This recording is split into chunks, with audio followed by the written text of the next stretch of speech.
about game development. Game development is very unique because there is no one-size-fits-all. Because if you have an idea, you can make it, and most probably not very much is done in this part. Because your imagination is the only limit there. And there are vastly different possibilities. Because if you think about the game, the name is Thomas Was Alone, you think about it and you think like it should be a horror game and it's very realistic and everything, and you're thinking about a picture like this. But the reality is, it looks like this. It's a complete block game, no design or anything. And the good part about this, you can see that the programmer of this game had literally no designing experience. He was good at writing, at programming games, but not at designing.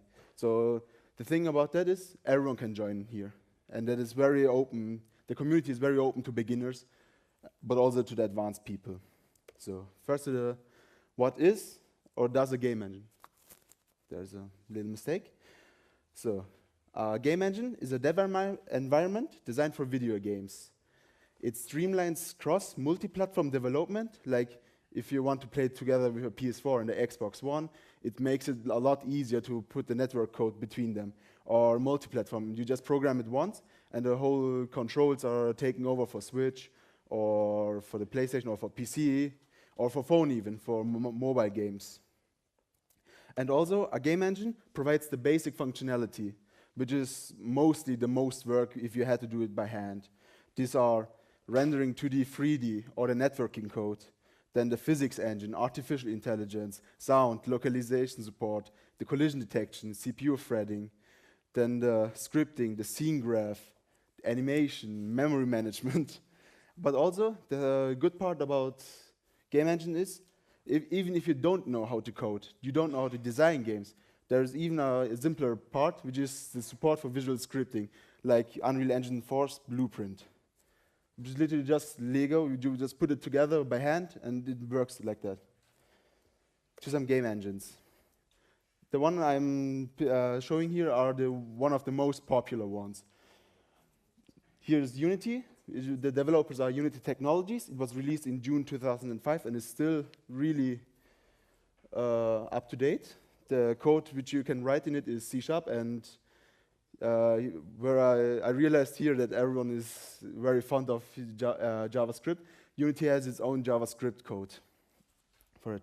Then Unreal Engine, which is old-timer, you could say. It's developed like one of the first 3D games at this time, which is developed by Epic Games. It was released in 1998 and uses C++ or the previously shown blueprints. Then there's also Game Maker Studio, which is developed by, not Unity Technologies, oops, yeah. The programming language, they made their own one, which is called Game Maker Language GML. But there's also like a blueprint kind of plug-and-play programming. And there's also then CryEngine and many, many more. There's literally no end to it. And to some examples for Unity, there are 2D games like Night in the Woods, then Enter the Gungeon, then there's Cuphead really recently, completely hand-drawn frames and everything, or a card game like Hearthstone. Then to the 3D games, there are things like Kerbal Space Program, where you can build your own rocket and everything, and you can go up to space, visit planets and everything. Everything is modular. Or a game like Ori and the Blind Forest, or Escape from Tarkov. But really interesting is the part for AR and VR in Unity, because of their usability. Like, I'm sure at least almost 90% of the room knows one game that was made in Unity in AR, which is Pokemon Go. Most people played it, I'm sure. A really interesting game for VR is Beat Saber, which uses music to slice the beats. One man played this game for like 12 hours, for many months, and lost around 50 kilograms with this workout. Yeah, it saved his life, playing games. But there are also games for the Unreal Engine, which is more standardized for hyper-realistic games, like Ace Combat 7 or Kingdom Hearts 3, the new one, the Unreal Tournament, or Mortal Kombat 11. But it's not about everything about the gaming part of the game engines, which is redundant maybe. But the thing is, because everything is real time, it is customizable, modular, and you can do a lot of things with this. And I want to show you a movie, a short showcase.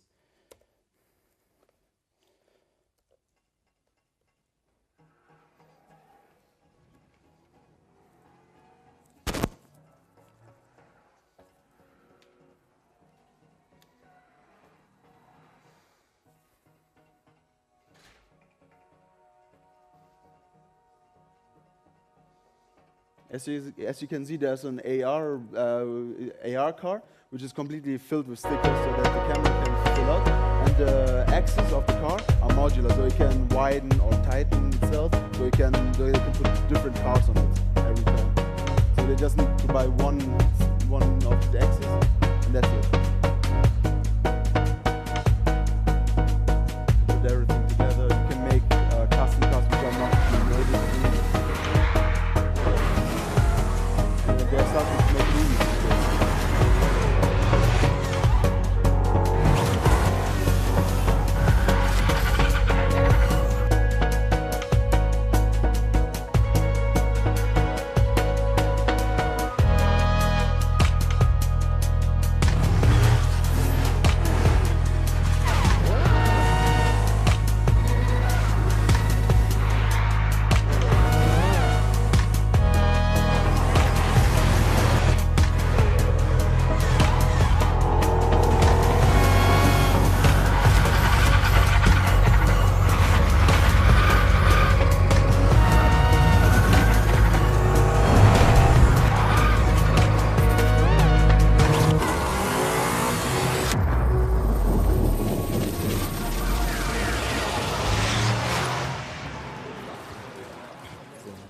That was a showcase for the Unreal Engine, and I also have one for Unity because they are mostly compared together. And as you're going to see, there are like a lot of things are possible with these both engines.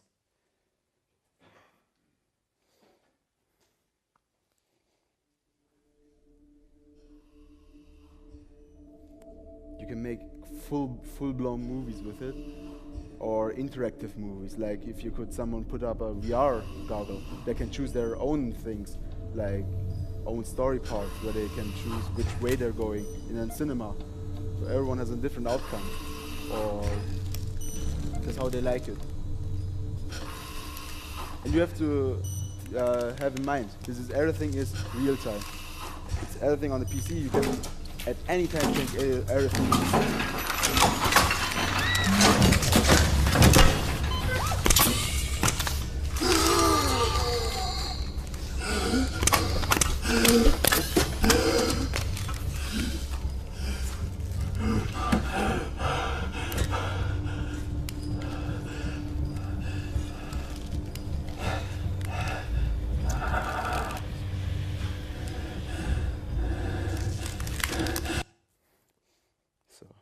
I'm at the end of my presentation.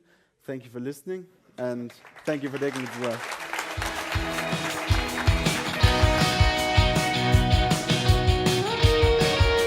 This conference has been gradually getting better for me.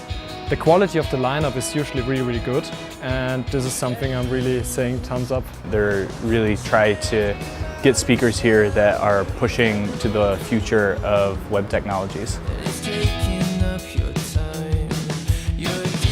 I just feel like it's a very community-driven conference. It also has a lot of quality, and people are just nice. Hi, my name is Sarah, and this is AgentConf in Dornbirn. Amazing venue. Austria is beautiful. Meeting all of the people in the community and getting to go and hang out and ski.